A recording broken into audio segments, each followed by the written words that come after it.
Gue penasaran yang salib nih dulu. Oh, salib kemana? Kenapa? Salib, karena gini kan, salib itu kan Anda yakini punya kekuatan yang dahsyat. Gue inget film Zorro. Zorro itu pendetanya ditembak dan selamat karena ternyata pelurunya kena salib. Dan salib menyelamatkan.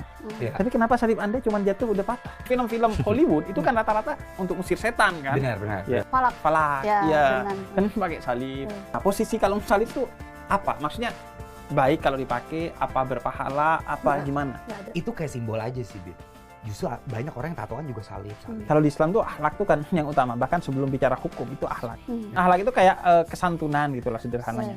Jadi kita diatur kayak kalau ngomong sama orang harus ngediat, nggak boleh motong pembicaraan dan lain Di sebagainya. kita tuh nggak begitu tertulis ya. Kita tuh kasih. Nah kalau di Kristen Katolik itu gimana? Biar dia dulu yang jawab. Enggak. Kita tuh kayaknya nggak begitu diaturnya dalam bentuk itu ya. Contohnya kayak misalnya kemanusiaan tuh bentuknya kemanusiaan ya. Tuh nggak begitu tertulis yang begitu, Bit.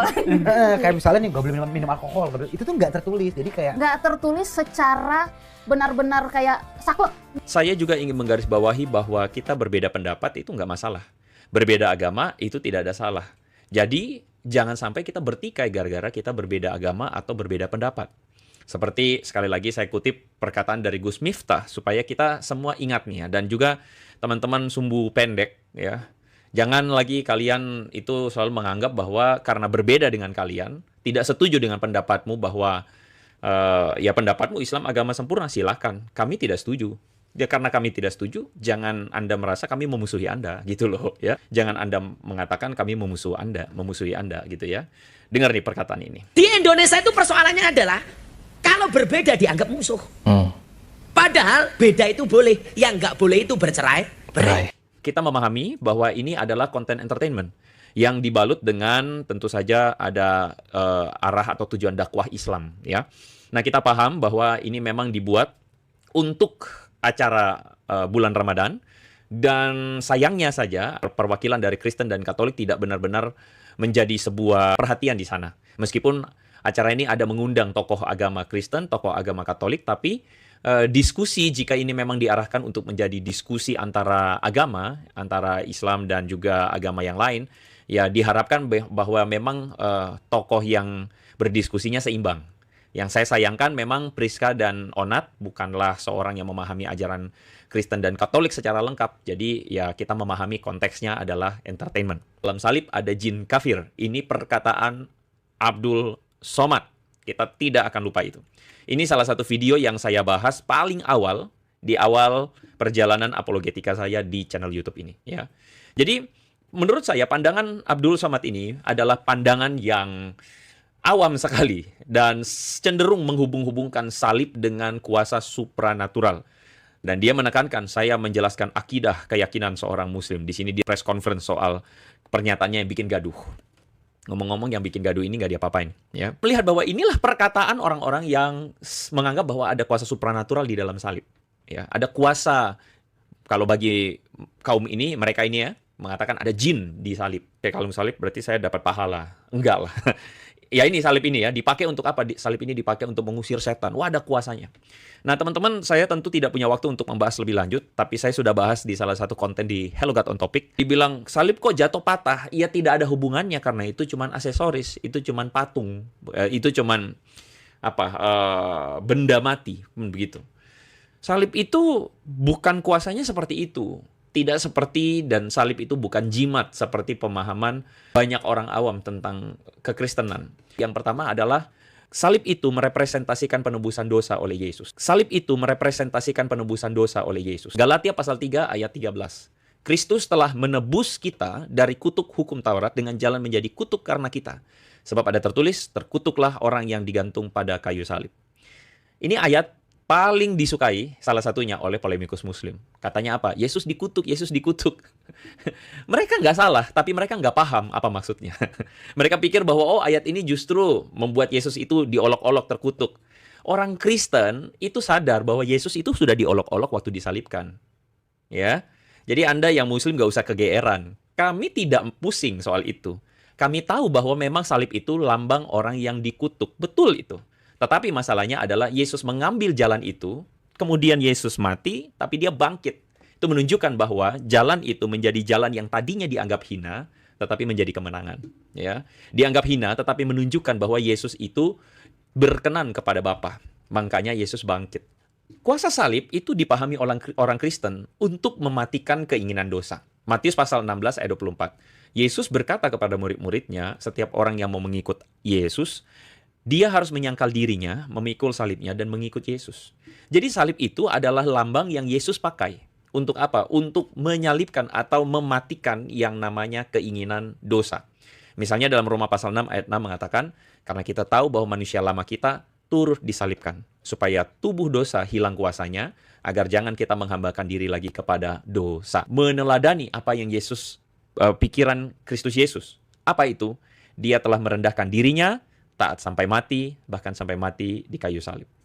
Jadi salib itu adalah teladan untuk merendahkan diri. Ketika Yesus melakukannya, maka orang Kristen pun terpanggil untuk melakukan hal yang sama. Begitu. Bukan apa? Bukan meninggikan diri. Teman-teman tentu bisa melihat bagaimana spiritualitas sebuah agama itu kelihatan dari buah-buahnya. Ya. Jadi orang Kristen itu seharusnya ketika meneladani keteladanan Yesus, maka orang Kristen itu harus semakin merendahkan diri. Paulus itu seakan-akan ngerti cara pikir manusia-manusia kurang minum itu. Ya, yang mengatakan bahwa karena sudah ditebus, boleh berbuat dosa. Ngelantur kau. Kau tidak belajar agama Kristen, jangan ngawur. Paulus 2000 tahun yang lalu sudah menuliskan perkataan yang sama. Bolehkah bertekun dalam dosa supaya bertambah kasih karunia? Kagak sama sekali. Karena apa? Paulus bilang, kita sudah mati bagi dosa. Bagaimanakah kita masih dapat hidup di dalamnya? Roma pasal 6 ayat 6. Karena kita tahu bahwa manusia lama kita telah disalibkan supaya tubuh dosa kita hilang kuasanya. Perhatikan ini. Agar jangan kita menghambakan diri lagi kepada dosa.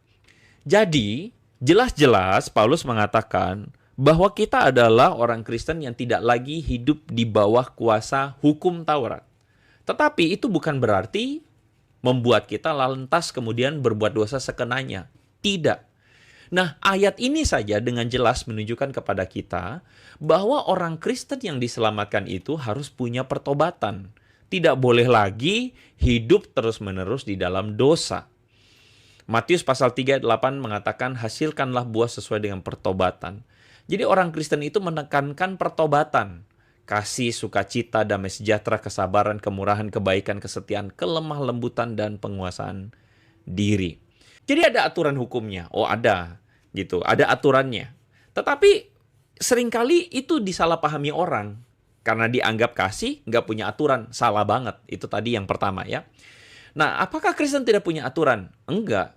Misalnya, Yesus mengajarkan golden rule di dalam Matius pasal 7 ayat 12. Apa yang kamu ingin orang lain perbuat padamu, perbuat terlebih dahulu. Jika kamu ingin dikasihi orang, kamu harus mengasihi. Betul kan? Itu aturan. Misalnya, Yesus mengajarkan khotbah di bukit soal di Matius pasal 5, pasal 6, teman-teman bisa temukan. Ya, Yesus mengatakan, ada tertulis jangan berzina. Jika seseorang melihat perempuan dengan matanya dan mengingininya, maksudnya pikirannya udah kemana-mana, maka kamu udah berzina. Yesus menggenapi apa yang jadi aturan hukum Taurat itu. Apakah agama yang banyak aturan berarti lebih baik? Enggak juga. Orang Kristen memikirkan secara etis, bukan legalis. Karena itulah cara beragama orang Kristen itu bukan soal perintah, bukan soal larangan semata. Tetapi cara beragama orang Kristen itu soal kesadaran hati, soal reformasi hati. Jadi semua bermula dari hati yang bertobat, bermula dari hati yang mengasihi Tuhan.